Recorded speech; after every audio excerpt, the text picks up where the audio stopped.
Good morning. So it's 5 o'clock on a Saturday night. Your restaurant's full, sales are great, everything's working out awesome. All of a sudden, 2 pieces of critical kitchen equipment fail. Customers start leaving the restaurant, your employees are standing around.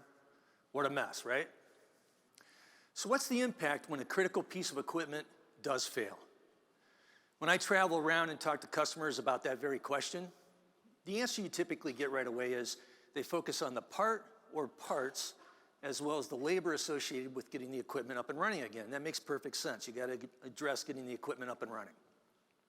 However, over the next couple of minutes with what I'm going to share with you, I think you're going to see it's way more than that.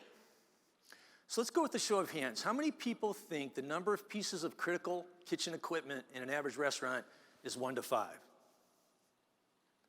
Okay. How many people think it's 6 to 10? How about 11 to 15? Not a lot of people raise their hands, so you think it's more than 15. We can keep going, so no. It's a lot of equipment. Now, it varies obviously by the type of restaurant you have or whatever and the different food you're producing, but there's a lot of pieces of critical equipment in every kitchen restaurant. So now let's talk about what's the impact on revenue or loss of revenue when even just one single piece of equipment fails just one day a year. Now, this has been a mystery in our industry for quite some time, until now. We conducted an independent market research study in which we went out to get the voice of the customer and talked to over 1,000 different restaurant owners on that very question. We wanted to try to, for the first time, quantify this impact to lost revenue when your equipment fails. We got a lot of great information from it, so let's get into the findings. 3 major areas came out from the survey. So survey says, number 1, loss of revenue. Pretty obvious, right? If your equipment's not up and running, you're not producing food, you can't generate sales. The second one was customer satisfaction. All of you are faced with increased competition, other market pressures. It's now more important than ever to deliver on customer satisfaction. If every customer that walks through your front door comes back, 8 out of 10 of them do that, you're doing good as a restaurant. Number 2, around that same point, is that the number 1 reason people don't come back to your restaurant is a bad experience. You really got to keep your equipment up and running and create a great experience for your customers. The third major area in the survey is around food quality and food safety. Obviously, if your equipment's failing or it's already failed, you're going to have difficulty producing quality product, creating customer issues, maybe even food safety issues. Now, what's represented on the slide are some other short-term risks as well as longer-term issues. I'm not going to go into each of these, but I do just want to summarize a couple of key points. When your equipment fails in your kitchen, it's hugely disruptive, not just to the customer, but to your employees. It affects them standing around and affects employee morale, right? The other thing that customers really focus on is digging into the financial elements that came out of the survey. And so we want to go into those now. So we have 3 scenarios that we want to share, but before I get to the financial scenarios, I want to level set us on the baseline data that came out of the survey. First is that the average restaurant with just one piece of equipment that fails just one time a year, you're going to lose $615 in revenue. Now look, equipment's going to fail. It's going to happen way more often than we'd like it to. It's a real issue. And when you look at the survey results, look what it came back as. Almost 12 pieces of critical equipment in your kitchen was identified, on average, the average restaurant. That's a lot. So now fueled with that information, let's get into the 3 financial scenarios. The first one is, let's just take 10 locations, 1 piece of equipment that fails 1 day per year.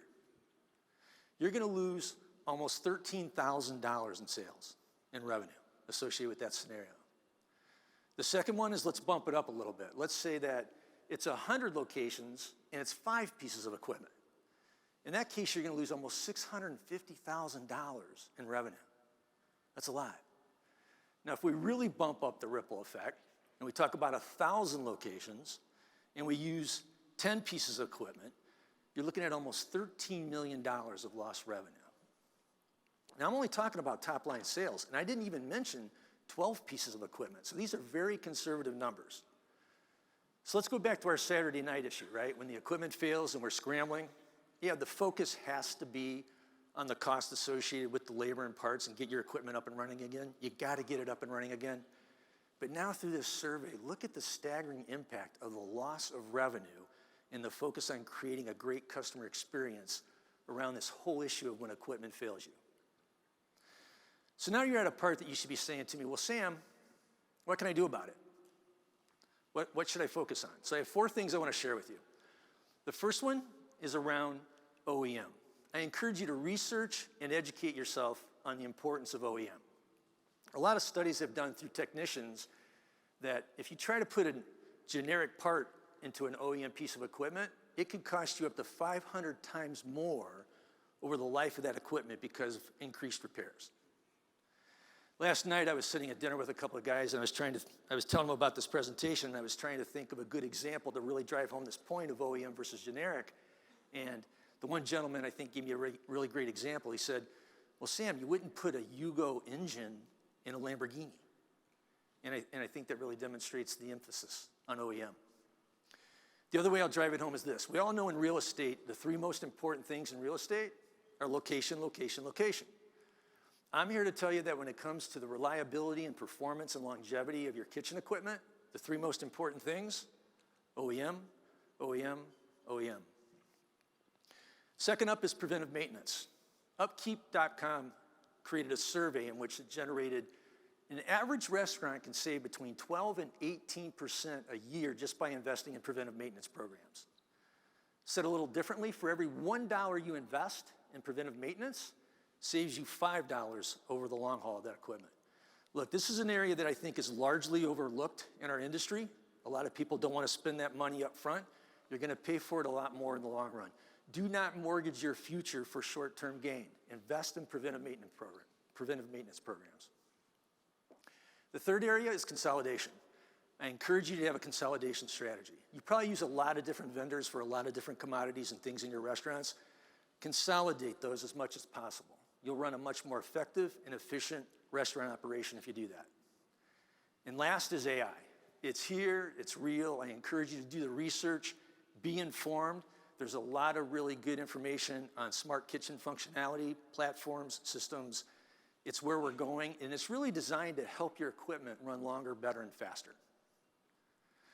So fueled with all this information today, I just want to close with saying, look, this is your restaurant, your livelihood. Take some action. Thank you.